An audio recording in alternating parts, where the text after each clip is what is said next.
we're going to try and get through two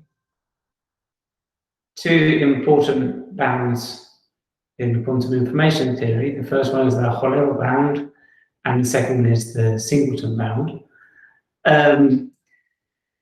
So the Holevo bound concerns measurements, and it starts off with Alice preparing this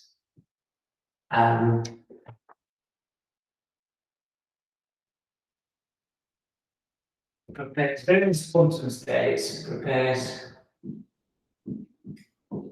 quantum state for a quantum. What was the word I used last time? I said when it's a density operator, I shouldn't use quantum state because we know what a state is. That's an element of our Hilbert space. So instead of operator, we should use. Well, let's put density operator. Density operator.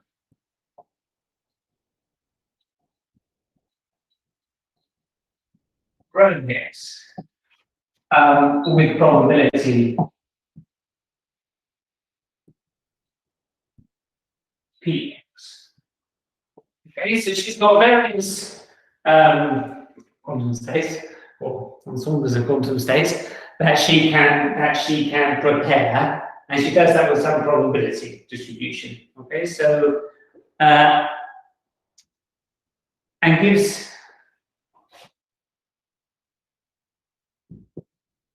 this to Bob, and performs measurement with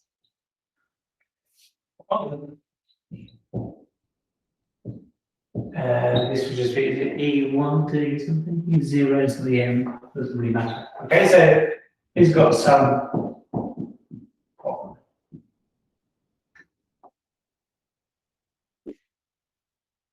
Now, what the Holevo bound is going to tell us is it's going to tell us some kind of bound on just how good a measurement Bob can do. Okay, which obviously depends on rho x and px. So Alice prepares various density operators rho x with some probability, and Bob has to design a measurement which tries to maximize the information that is given over to him by Alice, precisely to quantify that. So let's define x to be the random variable with probability distribution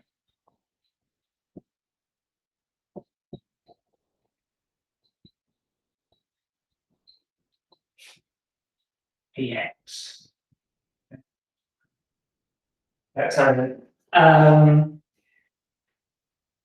and y to be the random variable which is the result of the measurement.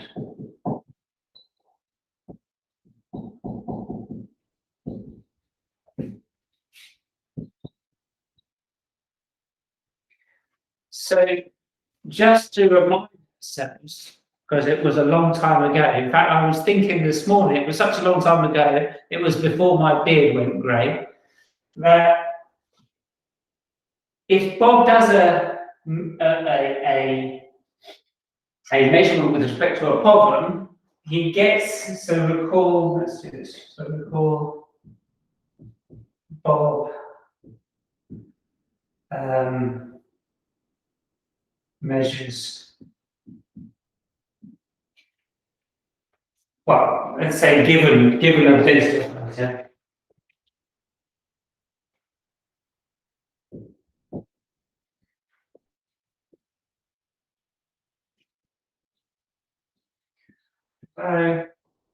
Bob measures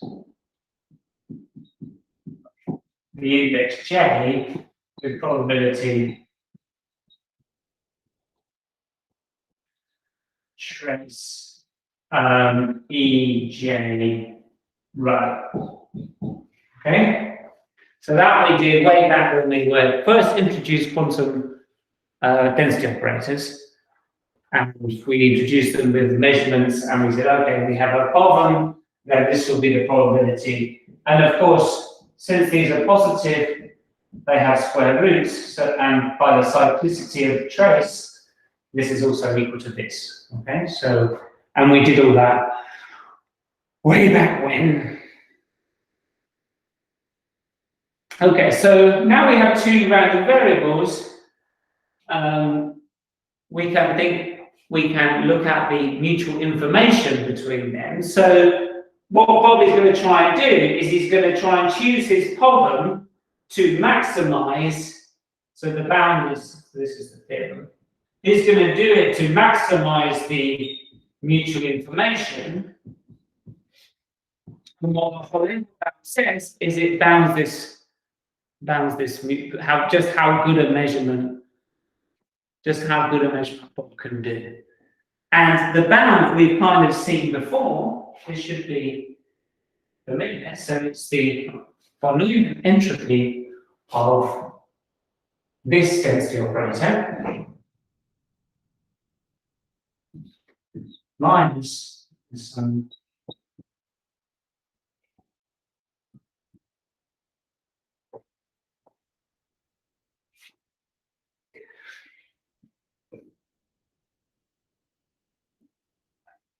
so this is the Holevo bound.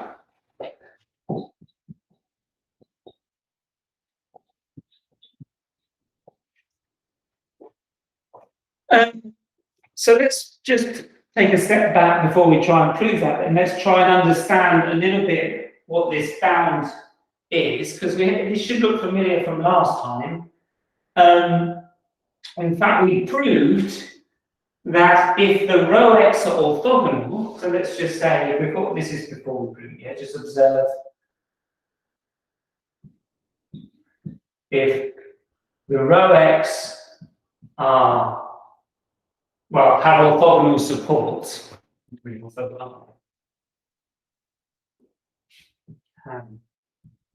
Orthogonal supports.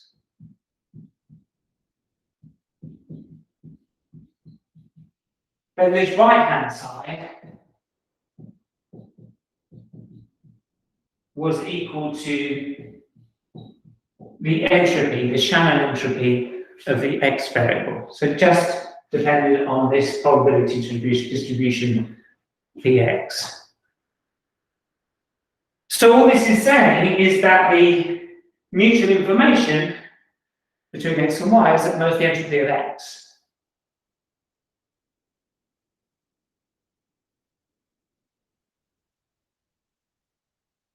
Which is fair enough.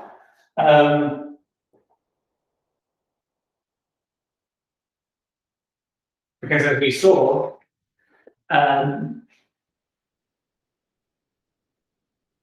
the mutual, this is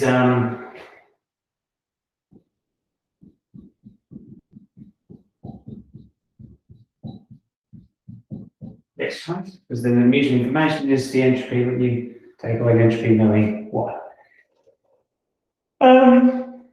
And this is, since this is not negative, then we would get this.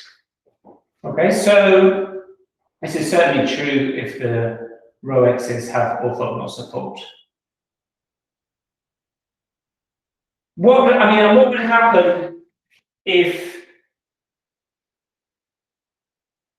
here we just had one density operator? I won't write this down, but let's just think about what happens if we just had one density operator coming with probability 1.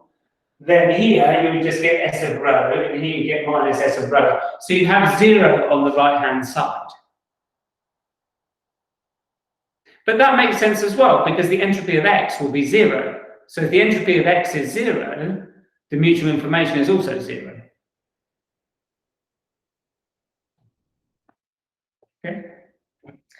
So, yeah, it seems a fairly reasonable bound.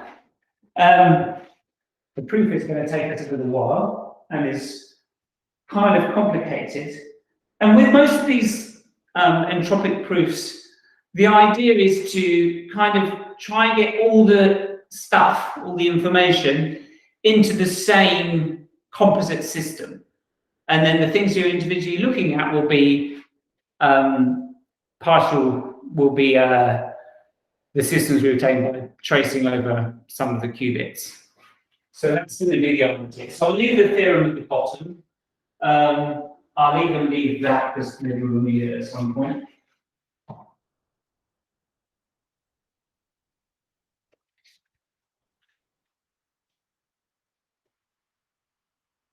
So just to recall, X is, if you like, Alice's random variable. That's where she's producing density operators with respect to that distribution, and the Y is the result of the measurement outcome. Okay, so that's Bob's bit. Right.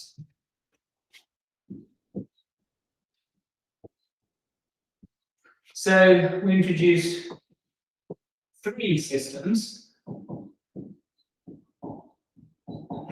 which you can think of, which are P, which you can think of as a preparation. Q, which you can think of actually is the system.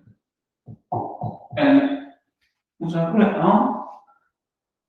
M, which is the measurement.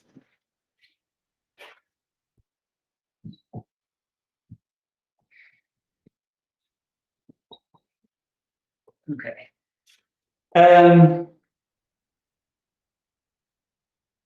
So this is going to be the Y's, and that can be in anything from 0 to M. Okay, they were the indexes of the problems elements. Okay, the preparation, that's going to be the X's, and they're going to run. I didn't actually say before, so this is the X's. They're the things in the Alice's. And let's say they can go anywhere up to N. Okay, and that's all we need. Okay, and the system is just going to be the row X's. Okay, so this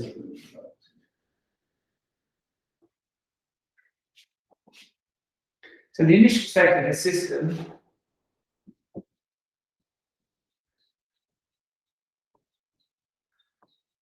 going to be a row. And as before, we write to indicate this is on all 3 systems. Row is this. And it's going to be the sum over X, Px. And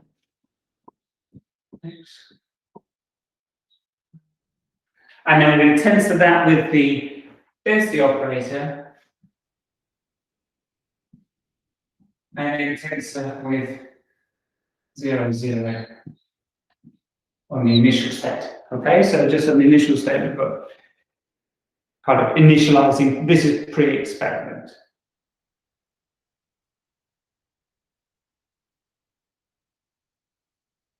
So now Bob has his problem, and we need to work out what happens to this when Bob does his measurement. So Bob's measurement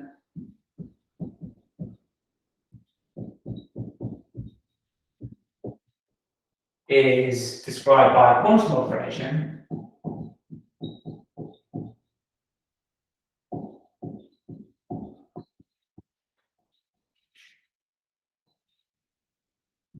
On Qn. And this quantum operation is going to apply the problem and try and keep the result. Okay, so it's going to be taking some. Well, let's not use well, because otherwise we get a bit confused or something like that. But let's say a sigma in here.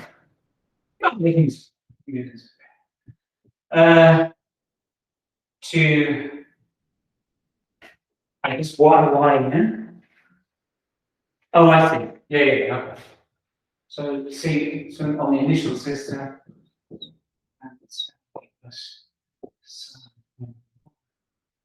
of. Now we need the probabilities here of this, so we need this to be some Ej rho Ej.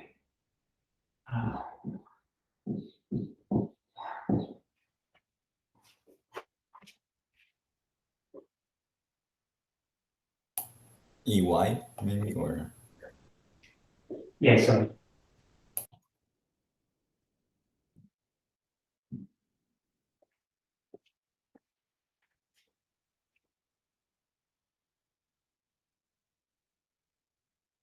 So this is on the Q system. Let's put a tensor in here so it's clear. Yeah? This is on the Q system, and this is on the N system. So somehow that's going to allow us to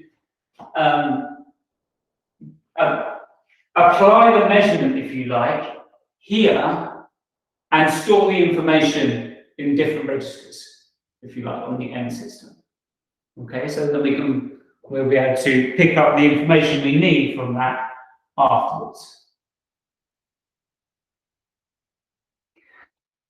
Well, you should formally check that this is a trace preserving operation, but take my word for it, yeah? So we'll skip over that little bit and just say, okay, that's defining a quantum operation, but we won't actually prove it.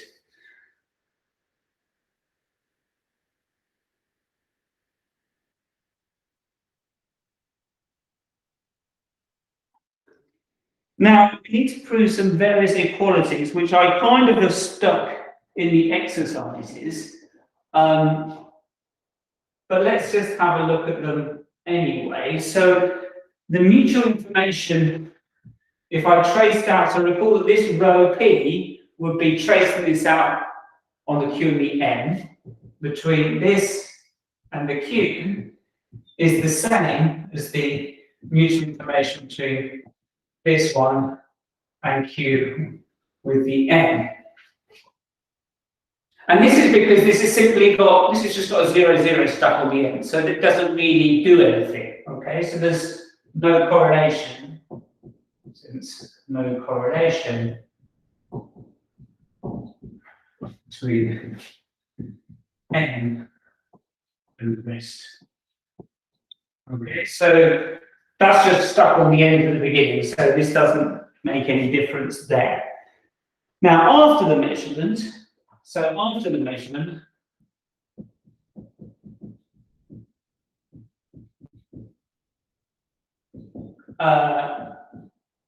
systems will be P dash, Q dash, and N dash. And what we need to prove, and what we will prove in exercise 7.8, so this will be exercise 7.83, is that when we apply the measurement, what happens to the mutual information?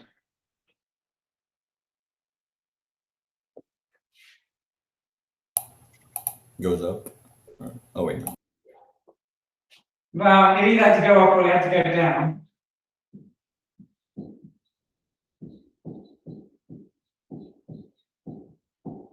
I have to say it's not at all intuitively obvious why, but it goes down.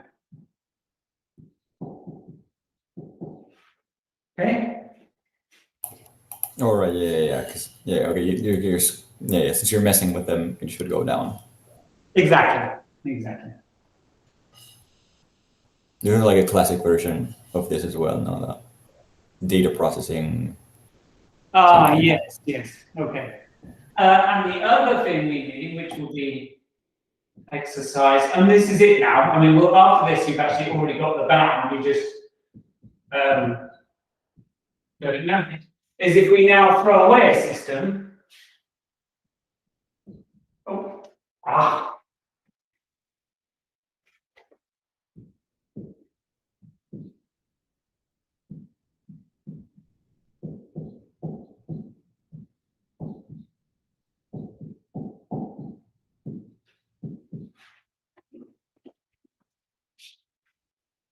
Then the mutual information also goes down. Okay, I think that's more intuitively obvious. Anyway, so both those things need to be proved. So I've stuck them in the exercises. So this should be P dash. I mean, are all of those mutual informations or commas? Like, Oh, yeah, no, sorry, they're all mutual information. Sorry.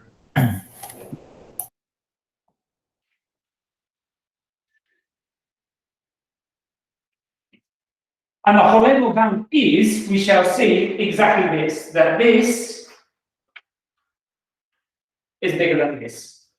Okay, so let me just write that up and then we'll see that that is exactly what we have to prove.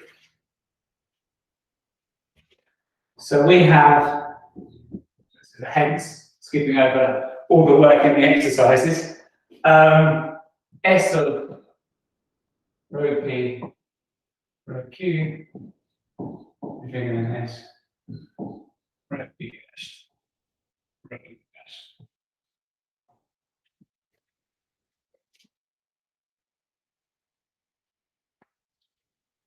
Okay, so now we have to prove that this is going to be this, and this is going to be this. So let's do the rho P thing first.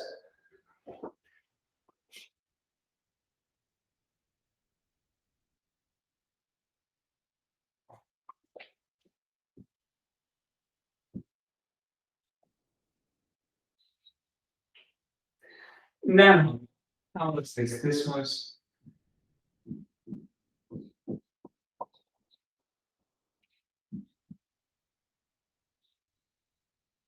this is rho PQ because all I've done now is I've traced out the M. So remember the M system just had a 0, 0 on the end and I traced it out.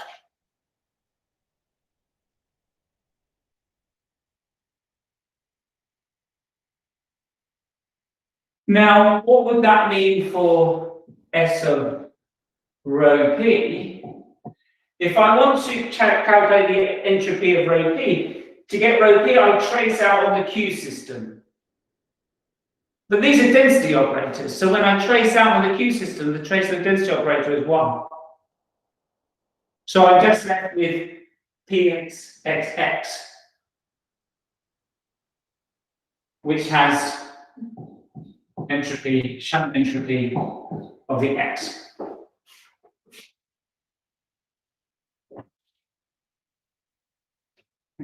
So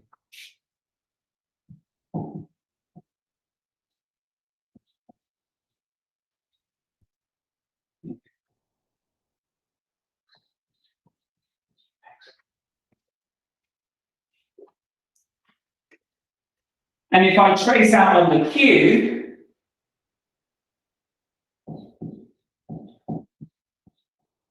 well, then I'm going to trace out, obviously using the X basis here, and I get the sum of Px rho X. So this is the sum, this is the entropy of Px rho X.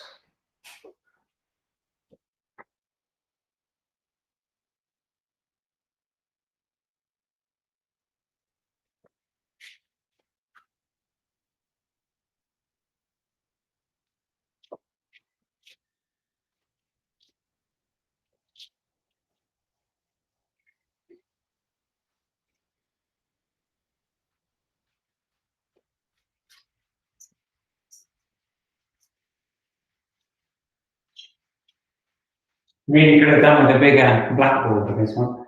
So now we need to get, to be able to calculate mutual information, we need the joint entropy. So what would this be here?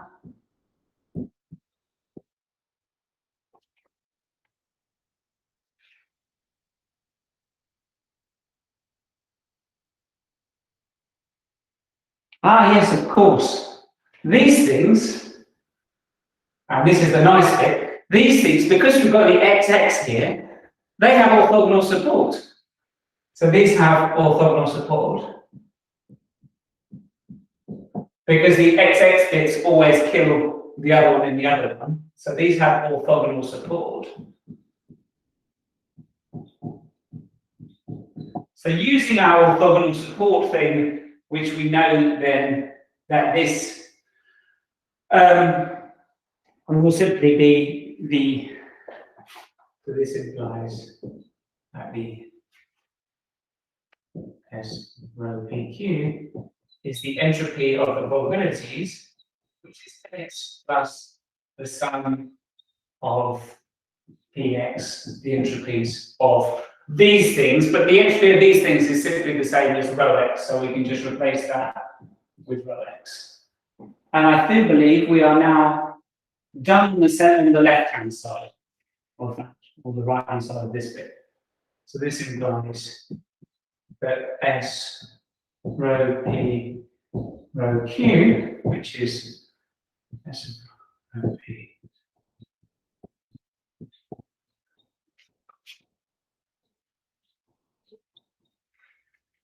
If I take this away from those, I get this.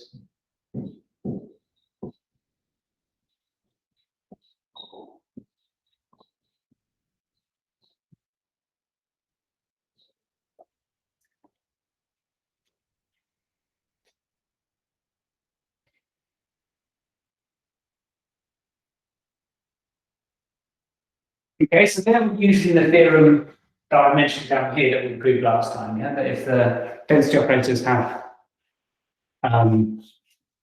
orthogonal support, then this is the entropy.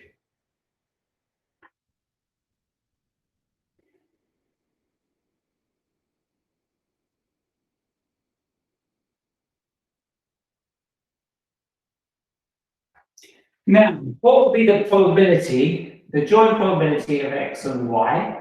Well, that's going to be the probability of y knowing x times the probability of x, which is px.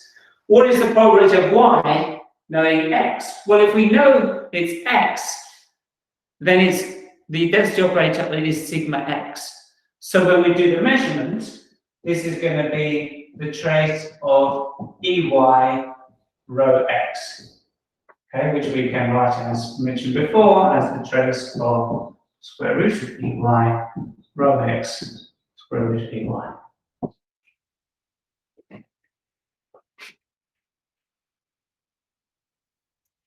Now, after we've done the measurement, so after measurement,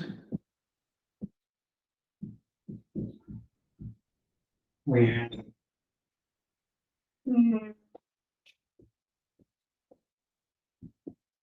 rho p dashed q dashed m dashed, and now that's going to be the sum over x p x x x.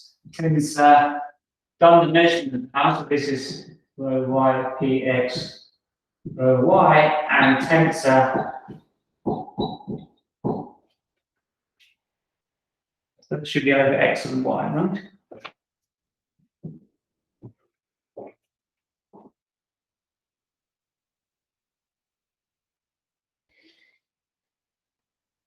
Now here we want to have a mutual information between p dash and n dash. So we've only got to now trace out here by the q dash.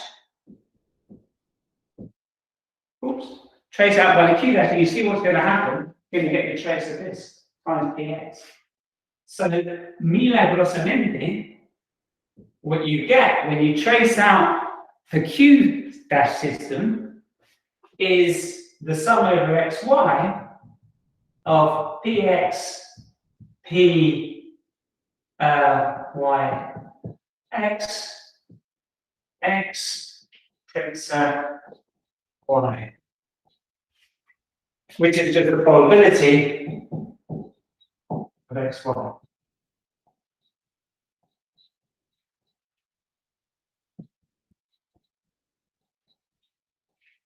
Isn't that beautiful? So, which is why it was all set up that way.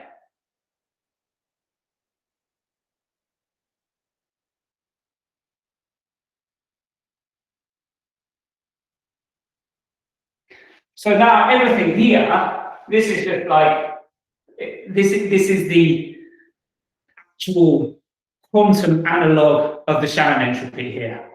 Okay, when you just put orthogonal bases on both sides and put the probabilities there, that's just going to give you the shadow. Okay, so let's leave that. Let's go here.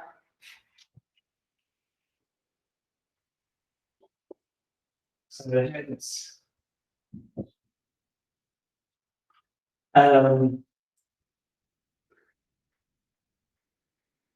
S of rho P dashed M dashed is equal to H of XY.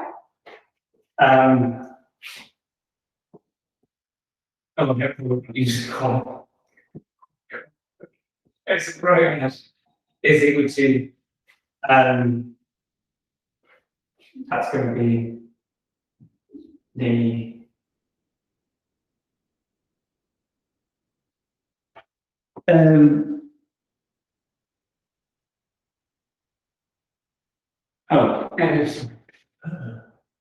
P dash is just going to be the H of X, and the S of the rho M dash will be H of Y. So the mutual information between P dashed and M dashed is just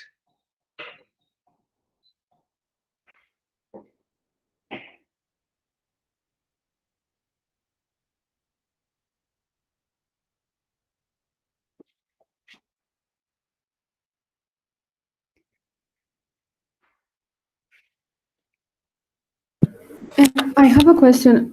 yeah. I don't understand what you mean by the system after we make the measurement, because isn't a measurement an automorphism? Do you mean the change of basis, or I don't understand what you mean? No, when we do the measurement, that's effectively doing this quantum operation. So Bob's making a measurement on the system. So can you?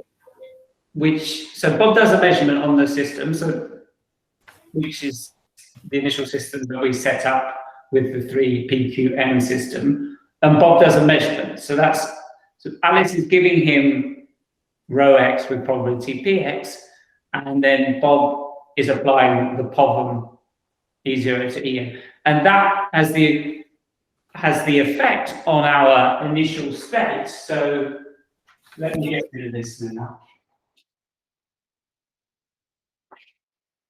Of a quantum operation. So it was the quantum operation, so the effect of the measurement is a quantum operation. And that on the which takes rho tensor 0 is not 0, and that goes to sum over y.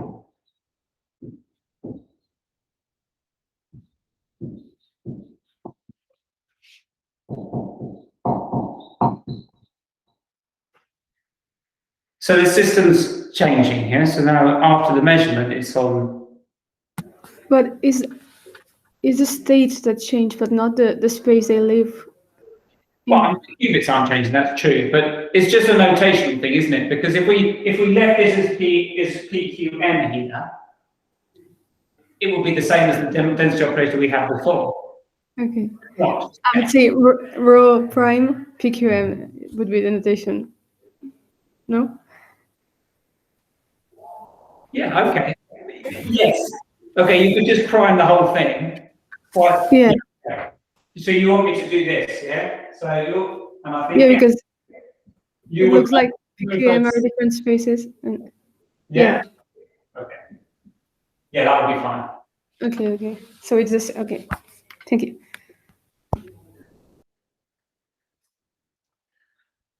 Well, as ever, I mean, we've got through the proof, more or less. I threw some things under the carpet in the exercises. But the important thing is to understand the bound. So let's play a little bit with the bound, do a couple of examples, and then we'll move on to the Singleton bound after that. Okay, so the first example I copied out of Nielsen's one. Okay, let me just leave that there for a minute more. You can get to that.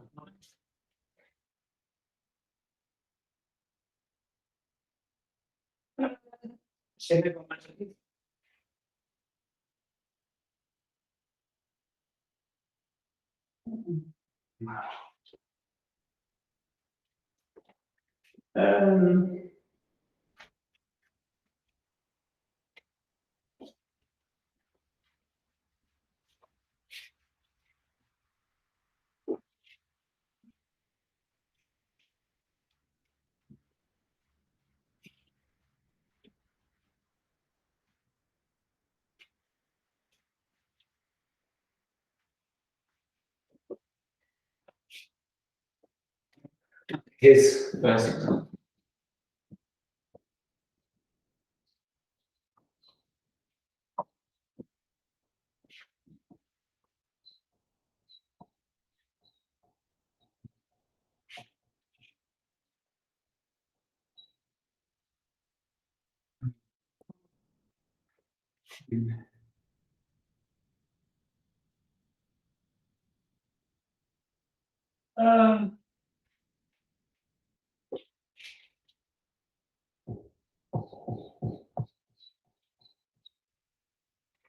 Well, let me do that.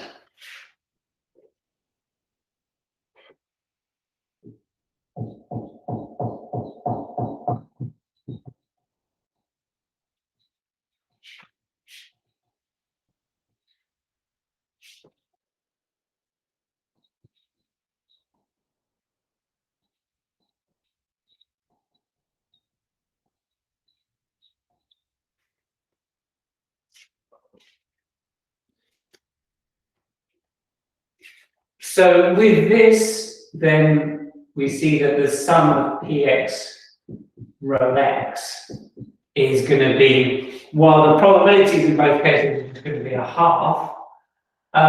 Let me just write this as a matrix just to make things a little bit easier. This is going to give us a 1. This is going to give us a cosine squared. The cross terms are going to be cosine sine. Oh. And we're sine here.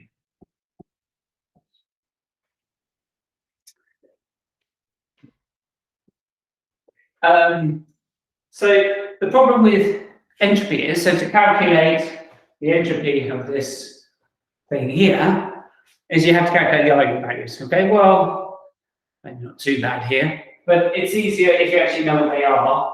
So we can check that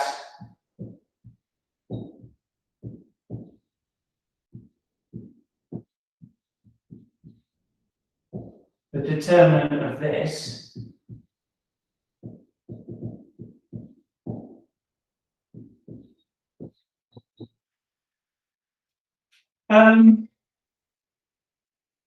so I'm subtracting 1 minus cos squared, so that's cosine, so that's going to be minus 1.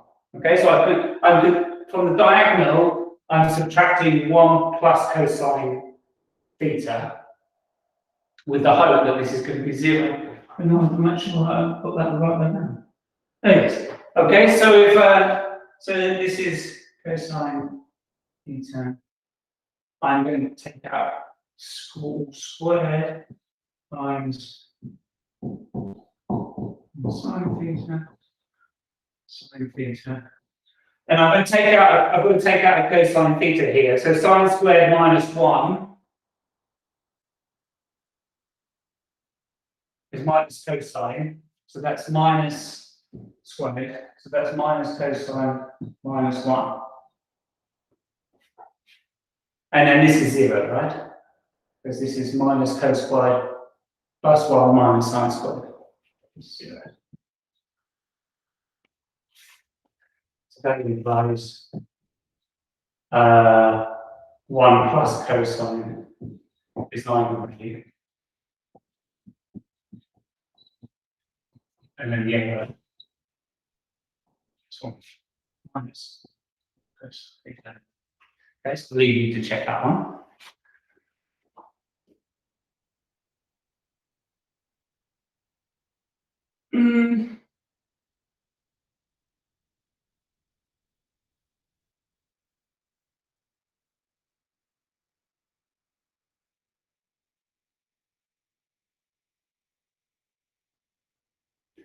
Now these are both pure states, so both Rolex pure states. So yes, Rolex 0, and we have, so that means that the H, the Shannon should be on.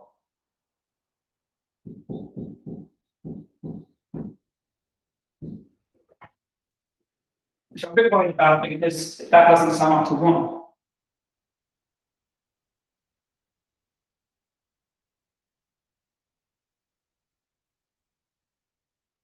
Because we've got a half here. We've got the half here. So then the actual, so this is divided by 2.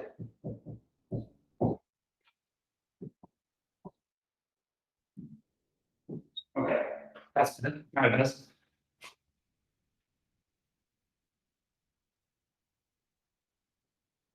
Okay, so that's the Holevo bound in this case. If you want to, this is the Shannon entropy. So remember that the entropic curve. So if you had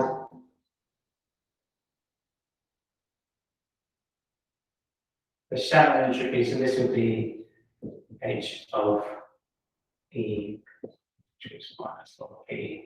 Oh, minus E.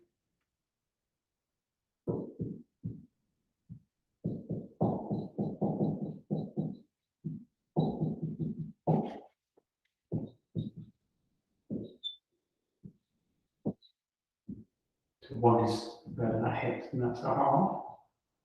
Okay, so we saw that curve before. So this one would be something like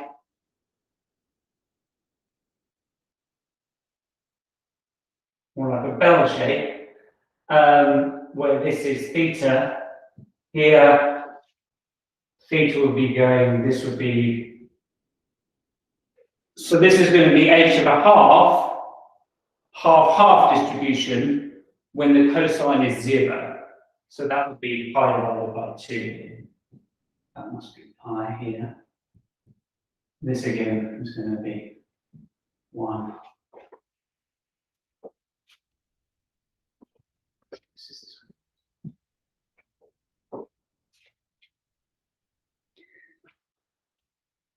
And of course, that makes perfect sense that when the cosine, when theta is pi divided by 2, then this state is, this is 0, this is 1. So we have the following states here. We have 0, 0, and 1, 1. So Bob can prepare his system to distinguish between these two density operators because he can distinguish orthogonal states, okay? Which reflects the fact that this H of this mutual information in this case would be 1. In anything else, it of course would be less.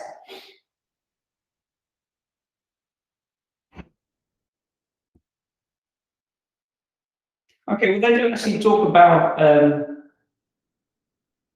problem in that case, no? So let me do another example in which, so this is the one I made up, which I think is a little bit.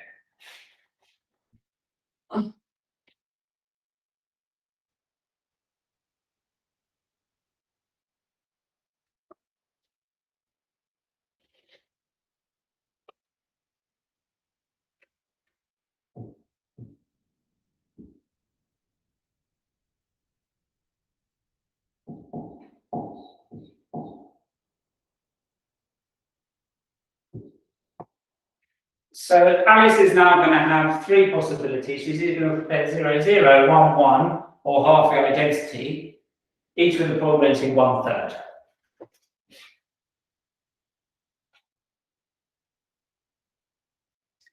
So rho, which is again the sum of px, rho x is going to be 1/3 of 1, 0, 0, 0, 0 plus 0, 0, 0 plus 1 identity.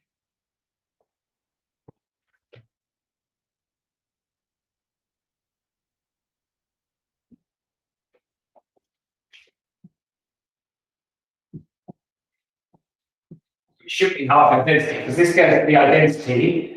This is 3 divided by the identity. Yeah, it is. Yeah, I mean, I knew it was the identity because I could see this. This goes to the identity, and then you're adding on a multiple of the identity, and I know the trace has got to be equal to 1. Okay, so it has to be half the identity.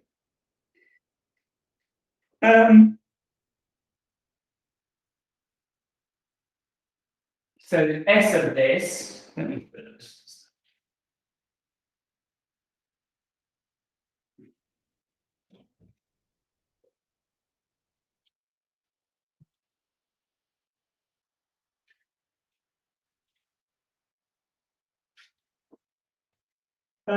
S of rho then is minus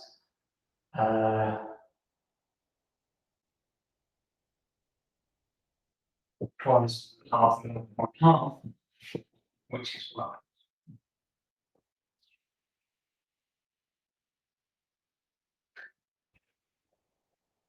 So let's do this one rho 0, this one rho 1, and this one can be rho 2. Then S of rho 1 and S of rho 0 are 0 since they're pure states, but S of rho 2 is again half the identity, which we just calculated, it's 1, so that's 1 again. So the Holevo bound states that the useful information you can be between the result of the measurement and this setup is at most 1 minus 1/3. So that's 2. Okay, so it's 1. So this is the sum of px s of rho x. It's 1/3 times 1. Okay, so I just took a lucky guess. And I said, well, probably if I was Bob tries Holevo.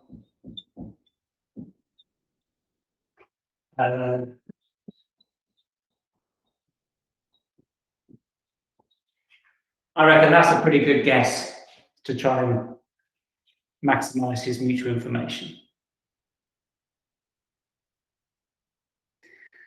Well, you have to calculate quite a lot of things. I mean, most of them are kind of symmetrically the same.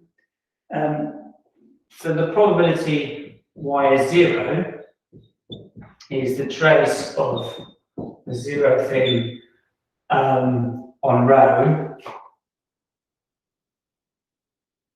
which is half the identity. So this is just going to be 1/2.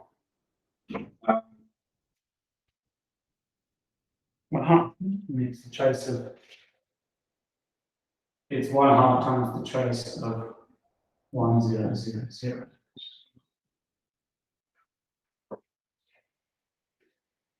And likewise, this is also equal to the probability y equals 1 by symmetry.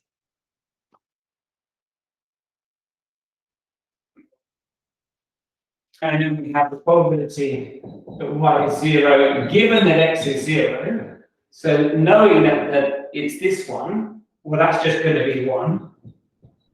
And the probability y is 1 given that x is 1 is 1. And the other one's a 0, of course, in that case. So what's the only other thing we have to calculate then is the probability y is 0 given that x is 2. Okay, so given that we're given this density operator, we stick it in here, then we're going to get half again.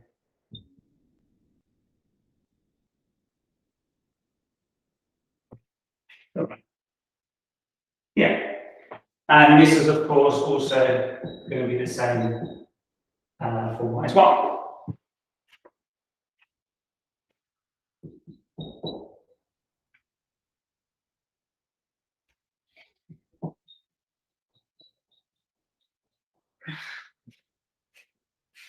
And now we can calculate everything, I think. So we have h of y, so this implies h of y is, there's the half-half distribution, so that's going to be 1 again. Whilst the h of y knowing x, yeah, so that's, if you recall, that's the sum of probabilities of px.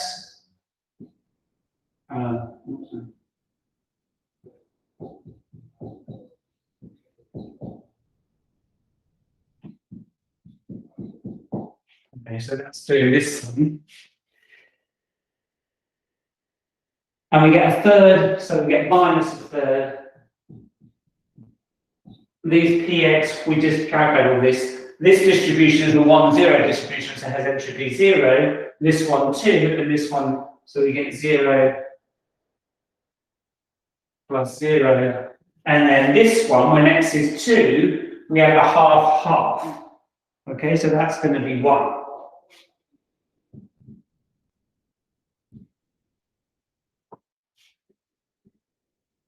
But of course, these are all negative. Yeah? Minus entropes. So we end up with a third.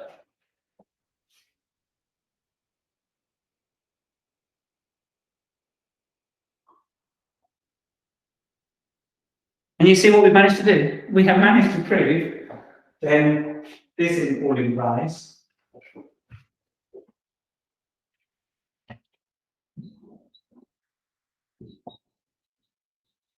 the mutual information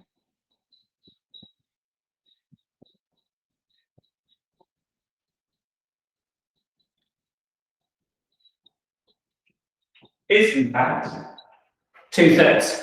So Bob has successfully found a measurement, i.e. me, being Bob, which reaches the Holevo bound. That was a lucky guess.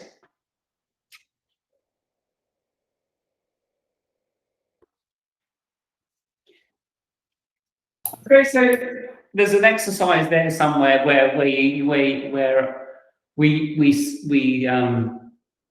set up various density operators, which actually we saw before in some previous example, and you have to try and work out, maximize Bob's problem, and yeah, we don't know. Yeah, like I said, it's you can't reach the whole level with the one suggested in the exercise. I think it's exercise 9. Yeah, you don't reach the whole label bound, and so with the obvious choice. So usually it's not that obvious, and it's not that easy to get them. I think it's just in this case, of course, I chose a very nice symmetric one, because otherwise you do actually, even here, you have to calculate a lot of things to be able to calculate what exactly the mutual information is. How exactly do we calculate the conditional entropy? How did we calculate the conditional entropy? Like, if we only added 3 things, yeah. Well, I pulled out the px, that's always the third. And then all I get left here is the 3 entropies on the conditional. Right, but like... probability distribution. So we've got the probability distribution when x is 0. But that's okay. X is there. Okay, I was doing it on y, and then in that case you don't get... Okay. Yeah, I messed up with the calculations. Yeah, you got the 1, 0, 1, 0, and a half. Yeah. The 0 entropy 0, entropy 1. Yeah. True. Yeah, I was messing up the order. Thank you. Right. Now, the bound which has been keeping me awake for the last good 8 months, I think. So, the quantum singleton bound. I hope I have time to get through this. So I've already taken up half my time. I suspect, maybe. And there's a bit in this proof, and I'll tell you when we get there. And it's a little bit like, And it was the only bit that was really slowed me down. I mean, other bits slowed me down a little bit, but this one really took me to a grinding halt. And so I looked at various references, searched for everything, and I could tell, I think I'm trying to say that I'm not sure a lot of people understand it, because I'll tell you why, because everybody kind of writes the same sentence. So when everybody's writing the same thing, almost word for word, I'm thinking, yeah, this is what I would write if I didn't really understand it. I just like, okay, I just write what they write. I'll explain to you why. You'll see why in the proof. When we get to that bit of the proof, you'll see. Oh, yeah, okay. And it's strange because you can kind of convince yourself, but at the same time, mathematics shouldn't be like just kind of convincing yourself. It should be rigorous, verifiable, and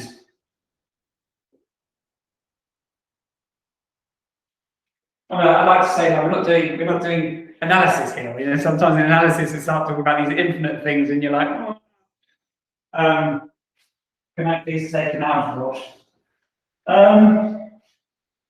So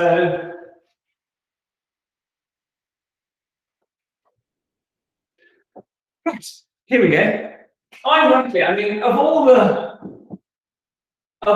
we will get to this at some point as well.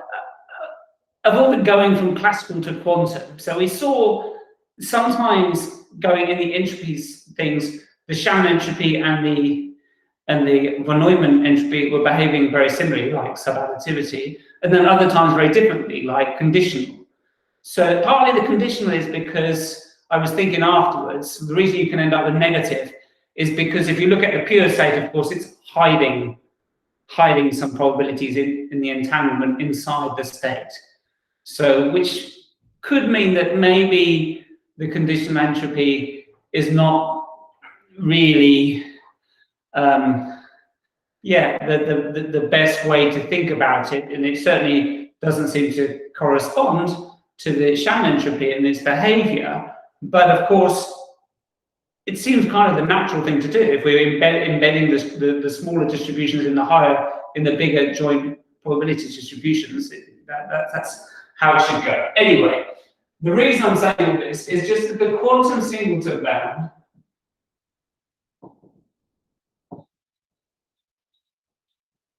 is the quantum analog of a very, very basic bound in classical coding theory. Okay, I mean it's the simplest thing you could ever wish for. So let me tell you what that is first. So imagine we have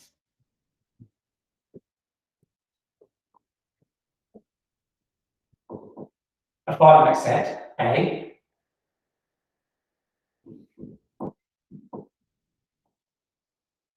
and C is some subset of A to the n with the property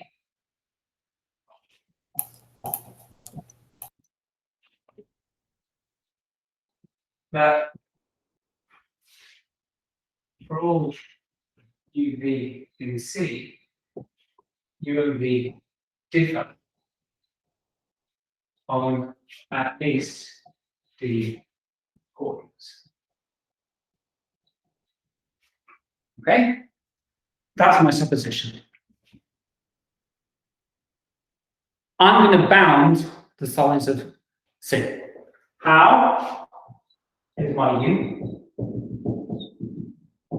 Here's my V.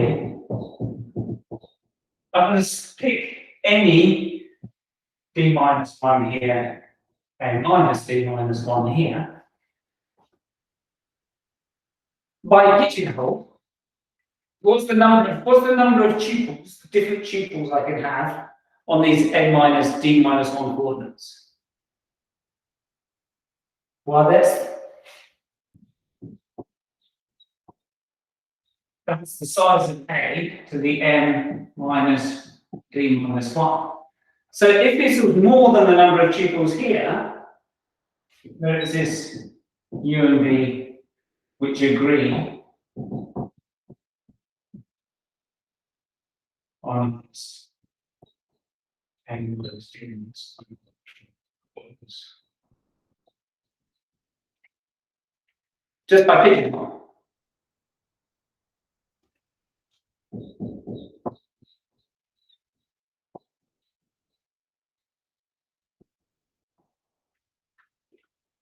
That's the Singleton method.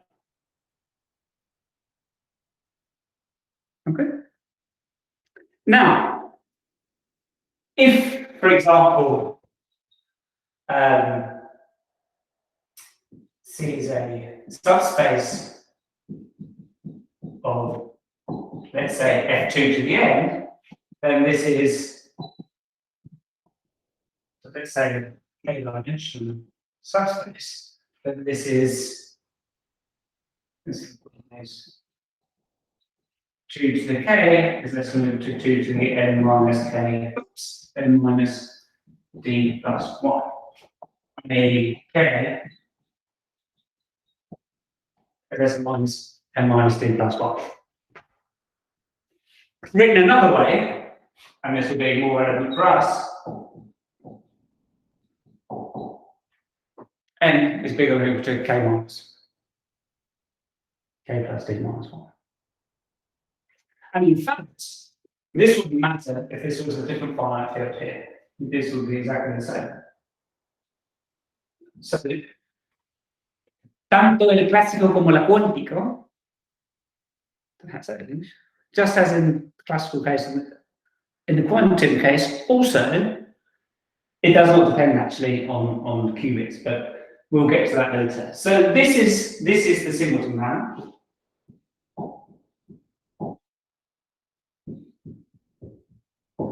This has not kept me awake for 8 months. However, I want to see the Singleton man.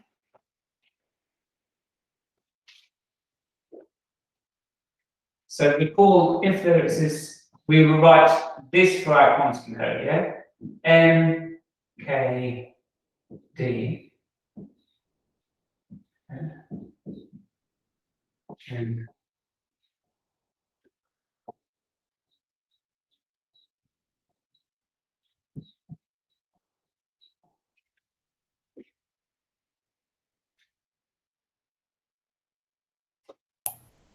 Why? That's the quantum Singleton man. No, but like, what's the difference? Like, why does it here? Okay, well, we can prove it first for stabilizer pairs if you like. And then you'll see why it's different, where the 2 comes from. Okay, so let's do that first. I was going to do it afterwards, but let's do it first because I think it gives us a kind of hold on what that 2 is doing there. Okay, so let's do it for stabilizer pairs. So proof for stabilizer pairs. And then I will attempt to do the difficult thing. Okay, so proof for stabilizer pairs first. It's going to be using the Singleton band, so I'll leave that down there.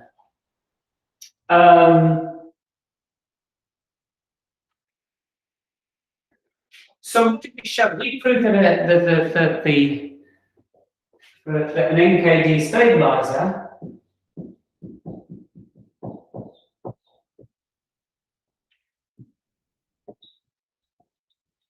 is equivalent to Andreas Conner. We ended up with a code C, which was a subset of F2 to the 2n, with the property that C was contained in its alternate perp, yeah, with the things like this. And our minimum distance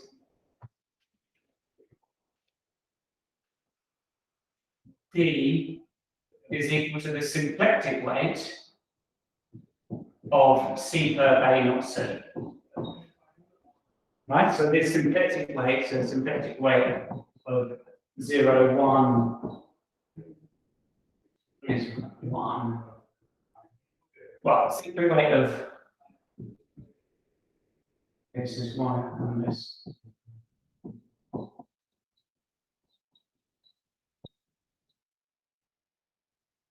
So all of these things will. So what you do is so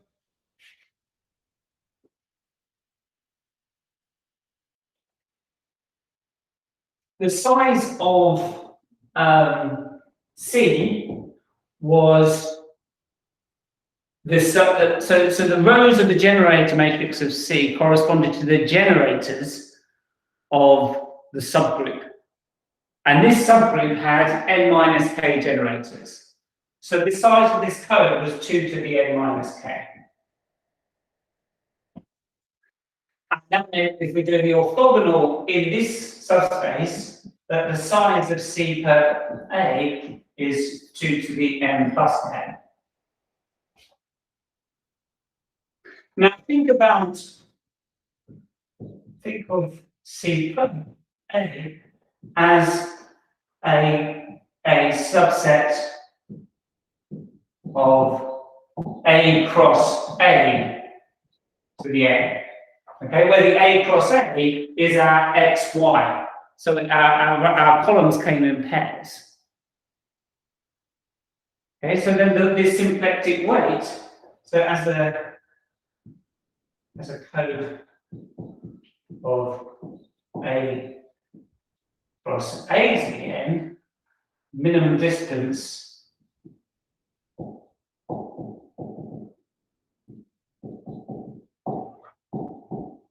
of C per A is D. Because the minimum symplectic weight was D. Okay, so actually it was the pairs. This is the only time you should compare it. Well, I'm skipping over the fact that minimum weight is equal to minimum distance. And so now we can apply the Singleton bound.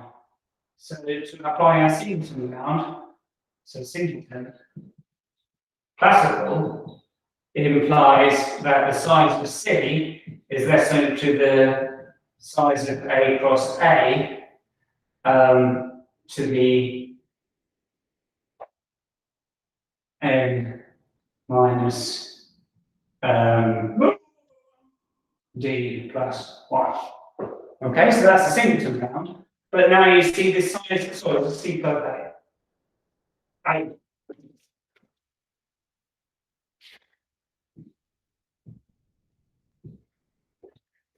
So the size of C per A is equals.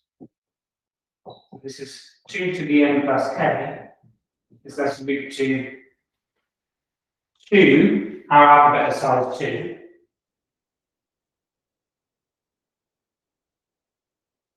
So this is like 4, which is 2 to the 2.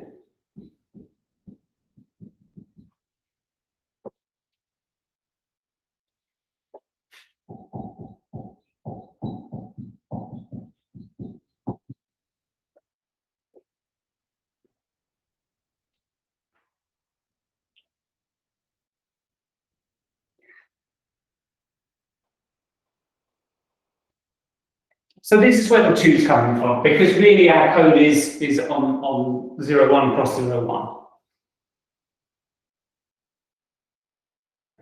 Well, if only all codes were stabilizer, then this really would just follow from the classical Singleton bound.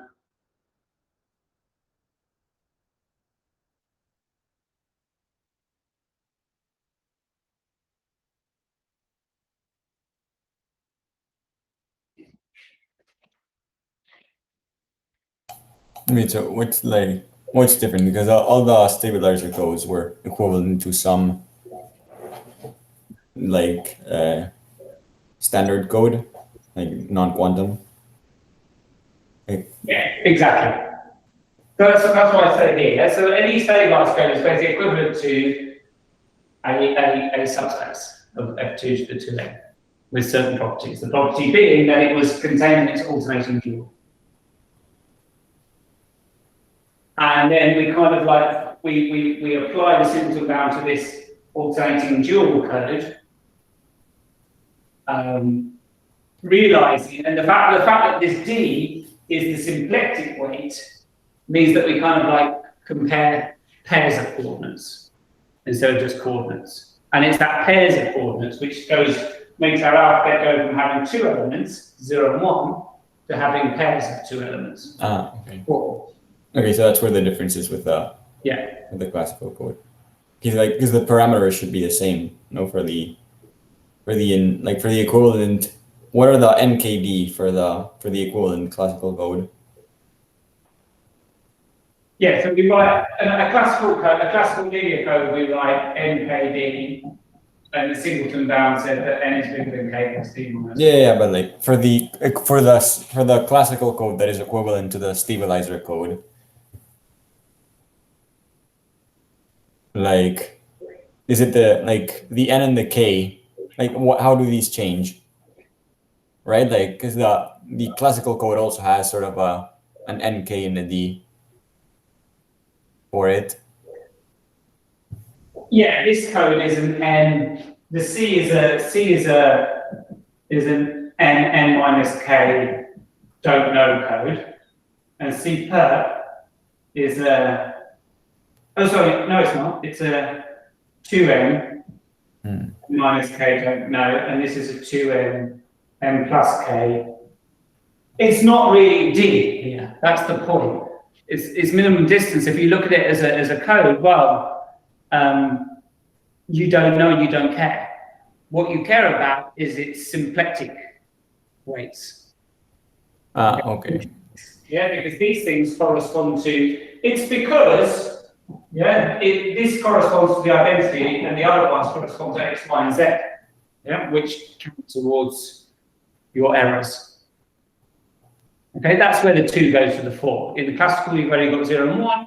In the quantum, you've got 1, X, Y, Z. Okay. I was trying to figure out if the NKD for the classical code are those that give this inequality when you sort of apply the classical Singleton bound, but I guess that's not the case.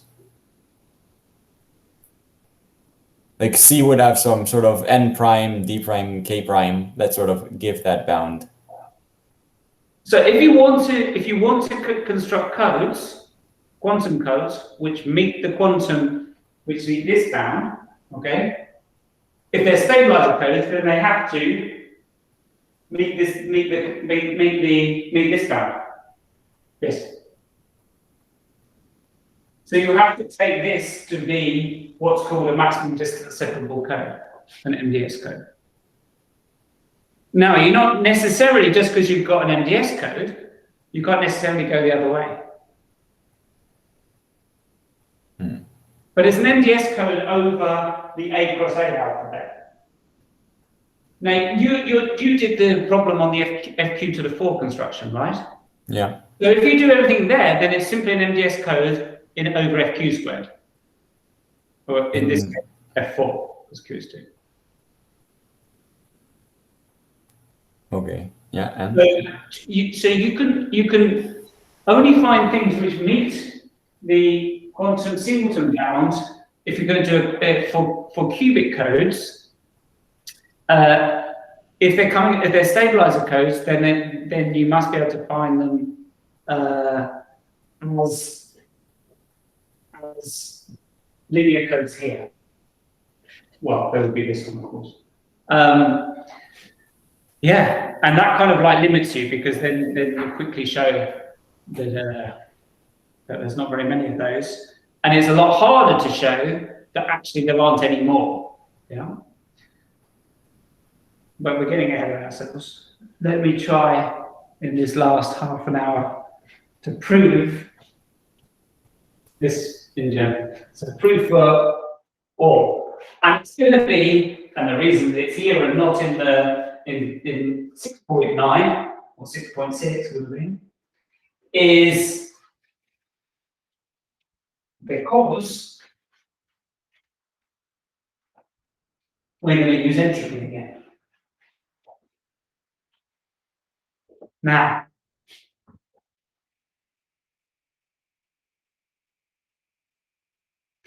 yeah, so first I want to prove and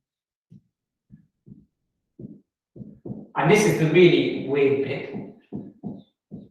I'm going to prove this only for k bigger or equal to 1. K is 0 we will prove later on Tuesday. Okay, because I'll have to prove it in a completely different way. It's almost, I mean, Felix says, oh, it's easy, it just follows from sweet decomposition, but I don't quite see it. But I can prove it. So let me just prove the k greater than or equal to 1, and then we'll do k equals 0 later. Okay, so suppose is in the code. And you give me the minus of the qubits.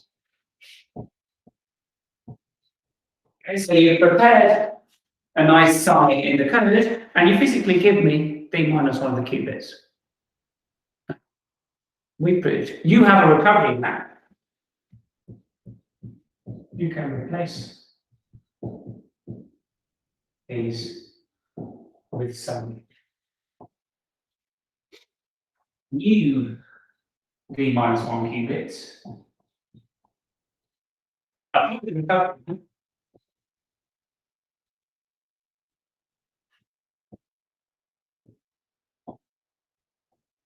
And get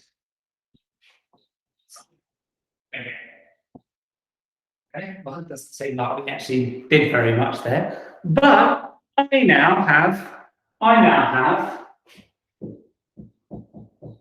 oops.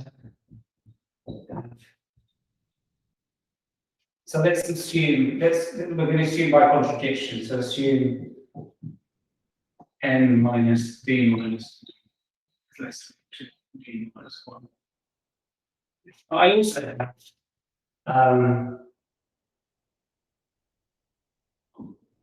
at least n minus d minus 1 qubits. So I can also apply. If the distance is d, I can only recover the code if there are less than the minus 1. Yeah, Okay. divided by 2. Yes, right? No. Right. Thank you for saying that, Edgar, because I forgot. You can replace these with d minus and primarily get psi again, because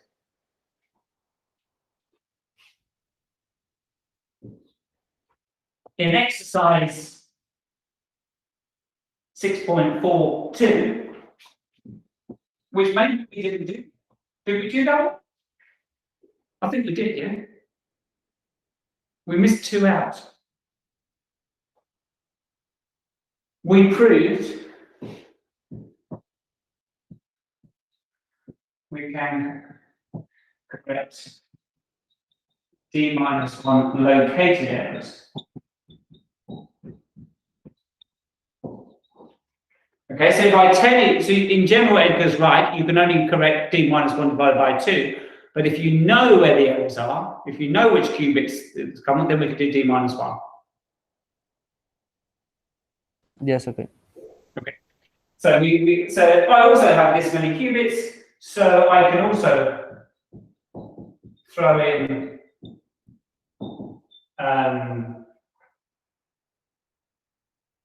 so you give me n minus d minus 1 new qubits. Okay, I've got d minus 1. You know, I've got d minus 1 because of this, and apply a recovery map.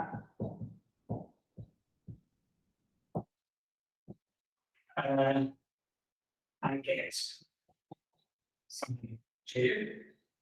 So together, we've both got psi, so we can get, so we put them together.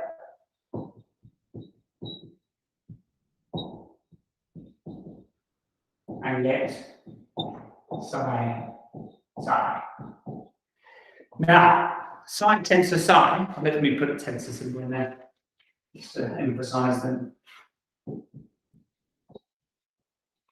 This you cannot do with quantum maps, because this is known as no cloning. I will prove it to you now. I mean,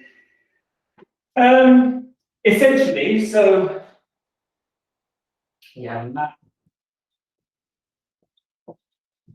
which takes, let's say U, which takes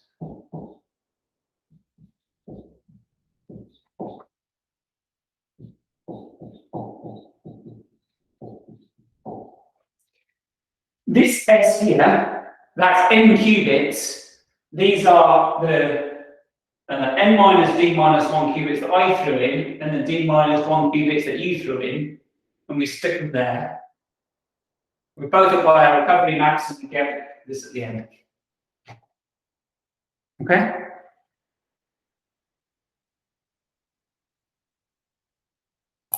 Wait, can you recover, like, can you repeat this last part out? You throw in like a whole new set of bits and get psi twice?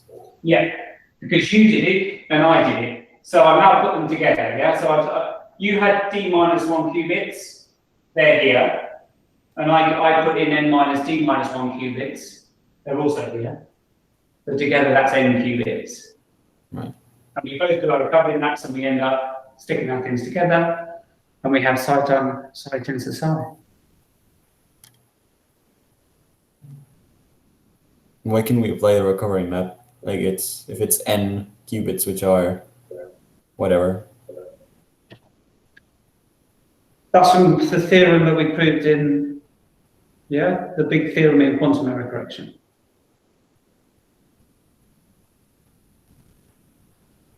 Like we can recover if. So this means that we can recover any error on d minus 1 qubits, located qubits. If we know which ones they are. Yeah, if we know which one they are.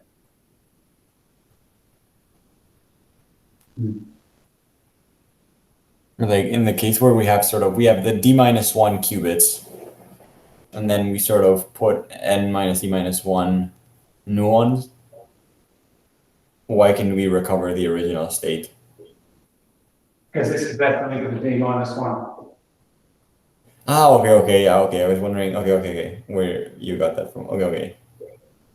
And it's the assumption, assuming that this theorem is false. Yeah. Okay. Okay, and now it's basically learning. Since we're assuming we're assuming this. So now do the same.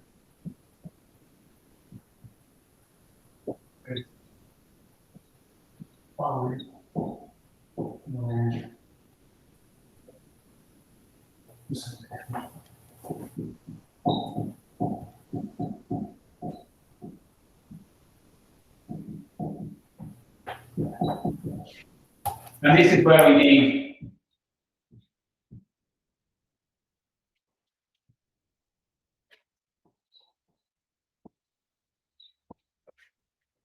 need k bigger than equal to 1, you know, because we need to find a psi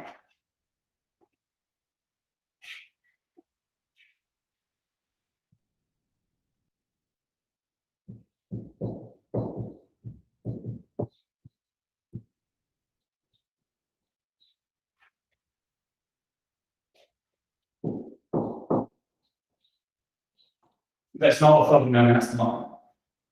I'm not, yeah. I'm not saying.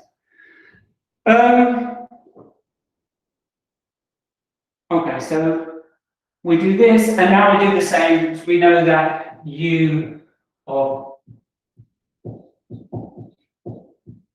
the same recovery map will give us.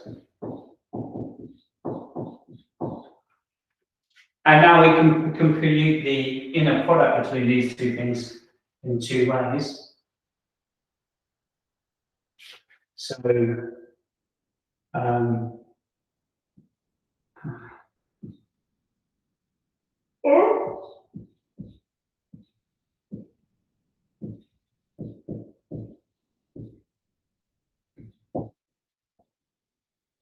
What happened to why is there no k in the assumption? Like what happened to the I was like you don't can get rid of it, right? Like even if you assume the k greater than or equal to 1 and you sort of use that, you don't get left with that. this is step one, proving, I'm going to prove firstly that n is bigger than 2d minus 1 plus 1. Then I'll prove it's bigger than 2d minus 1 plus k. Ah, okay. But first I need this first. Okay. So this is in two ways. So if I do it with the use cancelling, this would be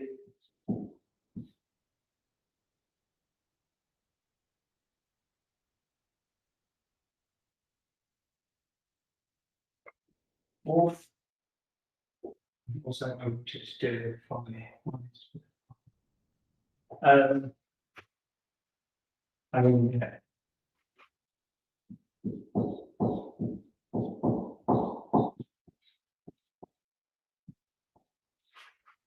And without the use cancelling, it's also equal to substituting here.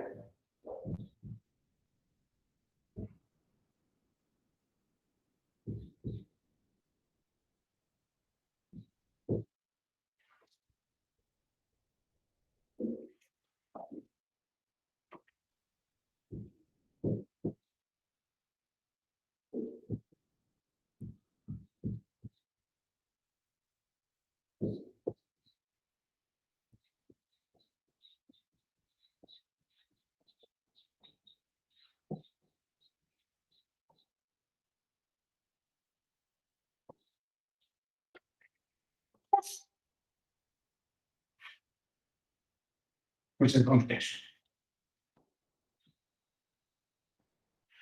I mean, I could have just argued I had a cloning map on my subspace, and that can be. Yeah? So I'm just trying to calculate this in two ways. Yeah? So here I cancel the use, and then I get this, and here I've applied this to the two bits. I've got the size, I've got the cloning of the size, the cloning of the thighs, which gives me the squared. And since this is not 0 1, you can choose them so this is not equal. Okay? So let's just say such that this better just is not equal to this. Which we can surely do if the dimension is bigger than 2.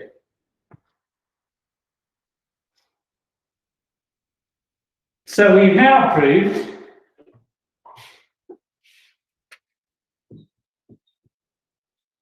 that n is bigger than 2d minus 1 plus 1.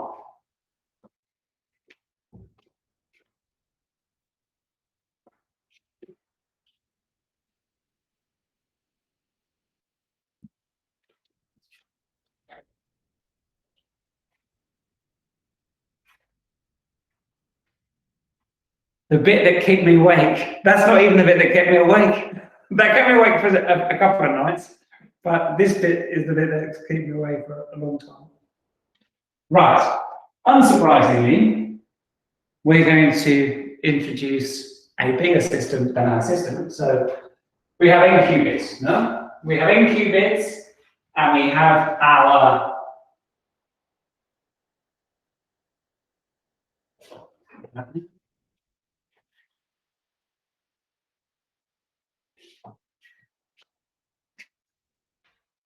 so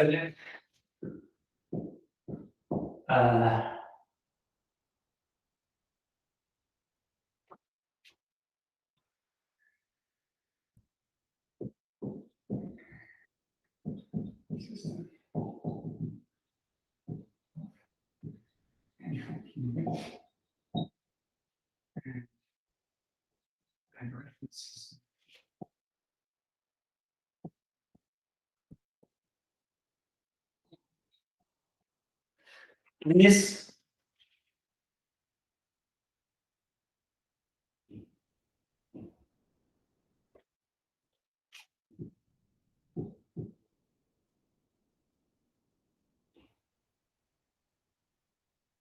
yeah.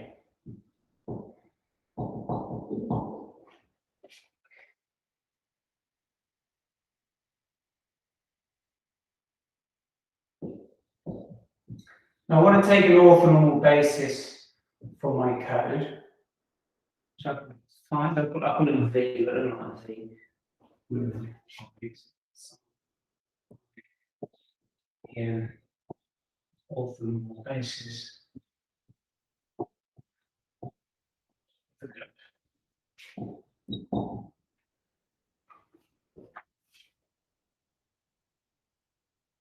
Yeah, so the code is a 2K dimensional subspace.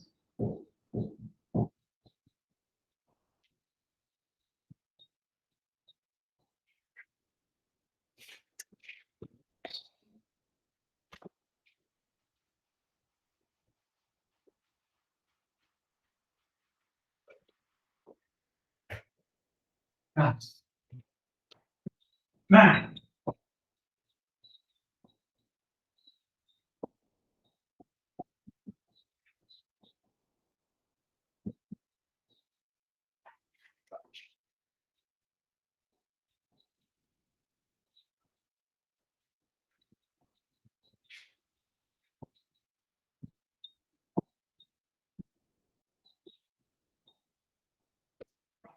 so what I do is I take each member of the basis here and I stick on an element of the basis of the reference system to make a kind of like heavily entangled state, if you like.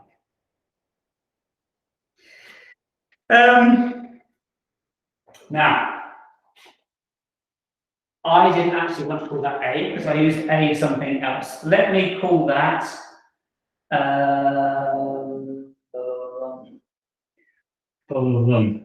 let me call that D. Z, X, Y, Z already means something. Can I call it Q? Just because I call it Q of my, and I don't think I haven't called my code anything, but Q is not really code, isn't it? So let's not call it S. S is for system. Okay. Now, at A, B, D minus 1 qubits of S, B, D minus 1 qubits, and C, the other N minus 2, D minus 1.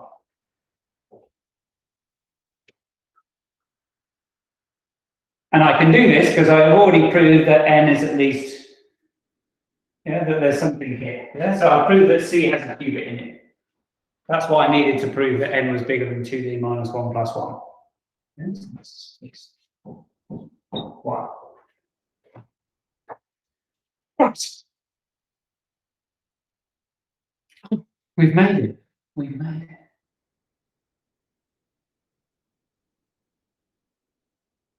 Now, apart from the fact we're going to use that, this is a pure state. Okay, it's a pure state. So, so if I look at, if I have row of A, B, C, R to be sides, then the entropy of this thing is 0. Yeah. Moreover, we prove that if I trace out on, if you have a composite system row A, B, and you trace out with the A's and the B's by the Schmidt decomposition, they have the same set of eigenvalues and therefore they have the same entropy. So this also, so we know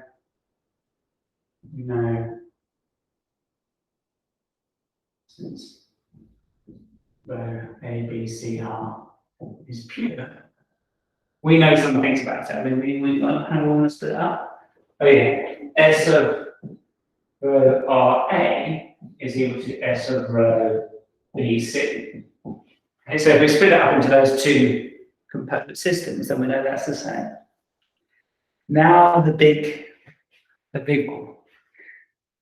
What would happen if I traced out the BC system to get that. What do I know about? Let's reduce density operator.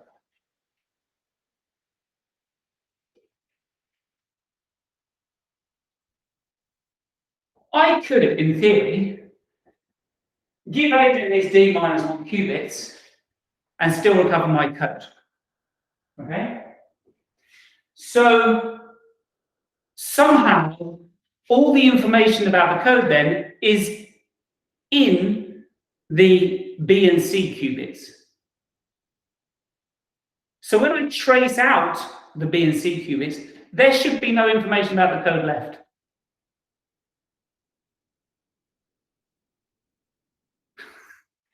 Which means It's like it's redundantly placed on all the different qubits, no? Like when you take when you leave everything but d minus 1, you should like you've taken everything, but you should still have something left. No, I'll read what, well, this is actually what I wrote. Any d minus 1 located errors can be corrected. So if we remove the A qubits, it's possible to recover all the information about the code. Hence, if we trace out the BC, we should have no information about the code left. Therefore, if we trace out, so when we trace out the BC system,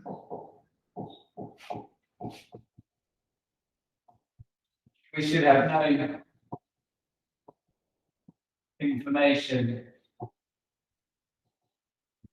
left about the code. This row of AR should simply be row of A tensor row of R. This lovely entanglement that we have here is suddenly being snapped apart.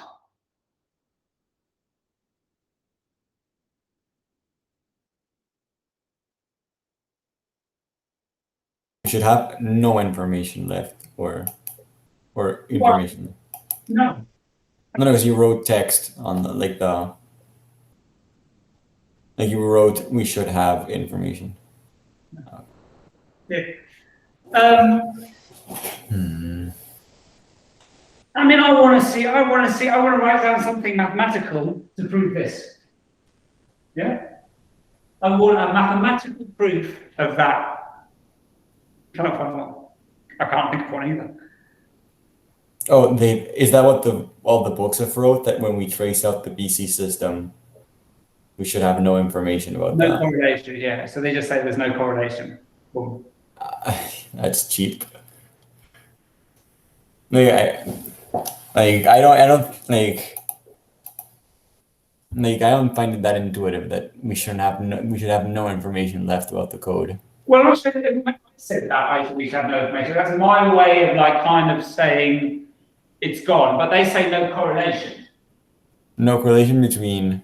They say we should have no. So maybe I'm wrong then. Maybe that's my own way of.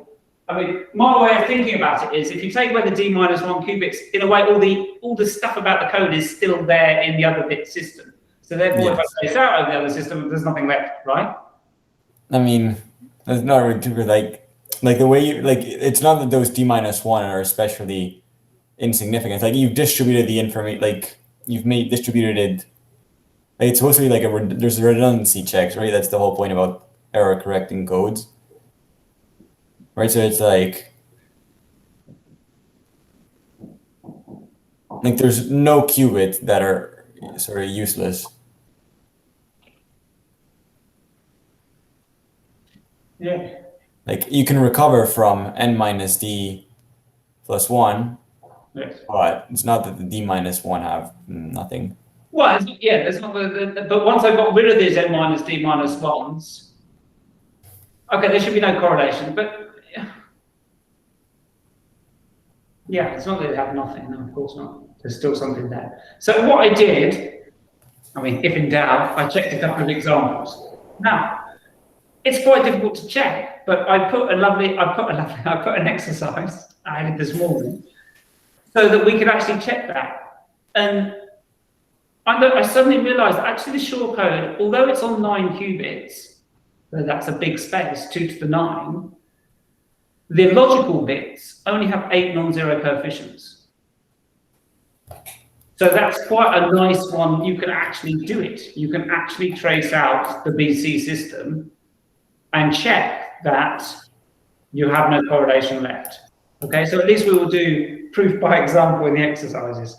I kind of would like to do the 513 code, but the 513 already has the 2 logical bits both have 32 non-zero coefficients. Yeah, 32. So suddenly that's a bit of a pain because you have to not only write down the 32 coefficients, you also then have to look at the density operators and compare things and then trace out by the, yeah? So nice. Trace out on the 3 qubits and show that what you get left with should have no correlation with the reference system. Let me finish the proof. So this implies, at some point we did that this implies that S of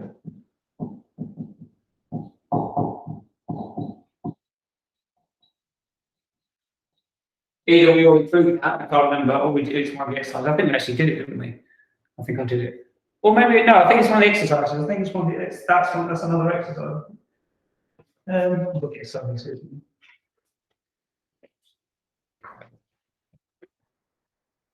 Yeah, that's 7.52. That's 7.52.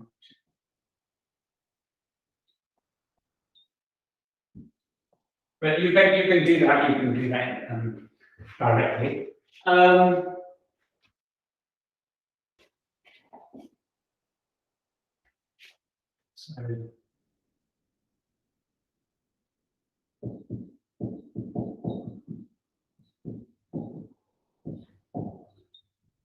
Is equal to.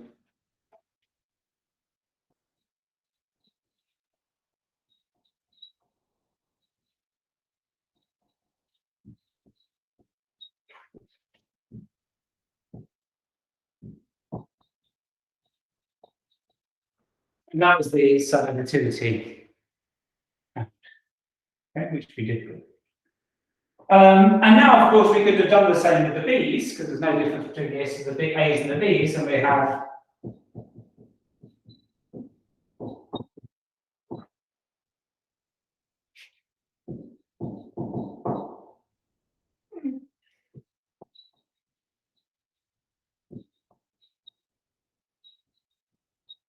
and we did all of that, so we could finally conclude, and I didn't want to do that.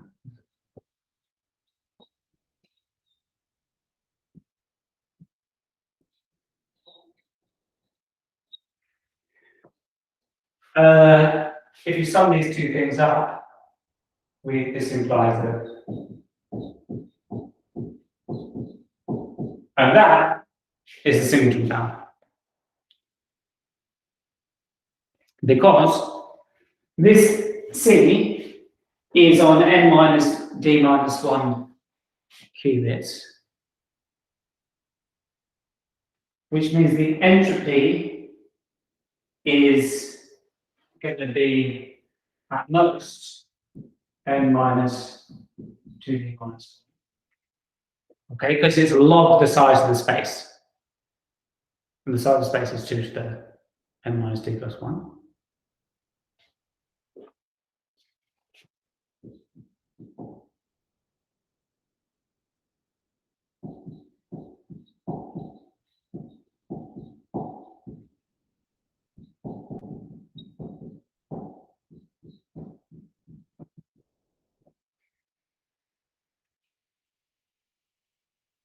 And the SR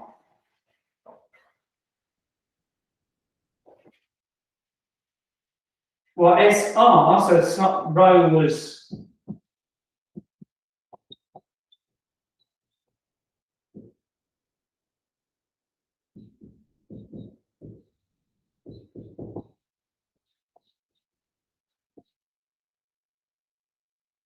Is just this. I think I should have divided by square root of 2 to the k here, no? Otherwise, it's not going to be normalized. Okay, so this should have been a square root of 2 to the k. It's not here because this is just a pure set, that's fine. So this is this divided by 2, so all this divided by 2 to the k. Yeah, because I'm tracing out on the ABC system, and this is an orthonormal basis. So I can for the subspace. So I can extend that orthonormal basis to the basis of the whole space, trace out with respect to this one, and just get back with this, which means that S of row R is K.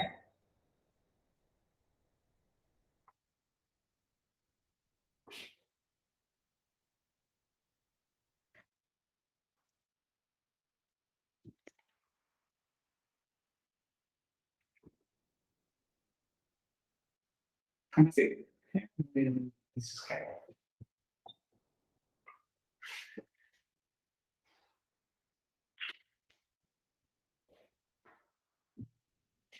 Unsatisfactory, yeah? I mean, for me, it's just unsatisfactory. I don't, you don't know. Yeah, okay. But it's maths, right? So we should be able to prove this. Should be able to prove this in some way. So that's a project for some maybe. But like the A, like the row A is sort of the first d-1 qubits of the code, right? And then the R is the identifier for the sort of, it's like you assign a number to each code piece and you make it a basis, right? Anyway, it's if the distribution of like if the state like the row factorizes, like that means that any sort of sequence of d-1, you can find it in all of the codes. Like,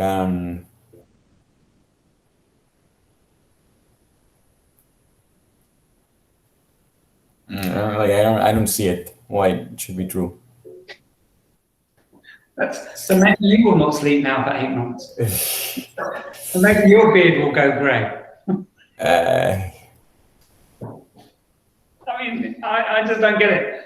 I mean, I kind of see the information thing. That's why I kind of wrote that down. Yeah, that makes sense. Like, yeah, that somehow when you take away those d-1 qubits, yeah, it's still all there. Okay, so then if I trace out by that, there should be nothing left. What do we mean by nothing there? All right. No correlation, apparently. Like a term in the R and A should match if like all the times they matched with the BC still in there, right? It's just sort of sum those out.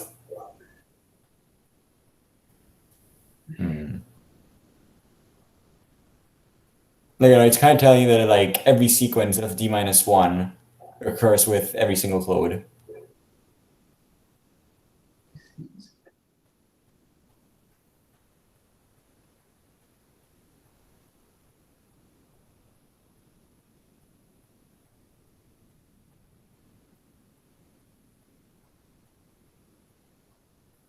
Yeah, so what we're saying is when you're tracing out here with the, on the BC system, you're then going to be able to factorize, right?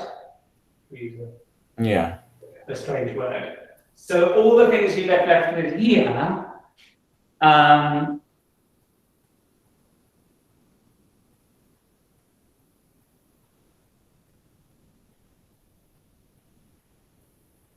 basically scalar multiples of each other. Must be, yeah. They're what? Must be scalar multiples of each other, right? I mean, this doesn't. Then once you check that, it won't be an element of your computational basis, but it will be some state on the A bit on the A system. And on each one, it must be. We do the density operator. So the density. Well, this is what this is saying. Yeah, each one has. Yeah. Same density operator. Yeah. So.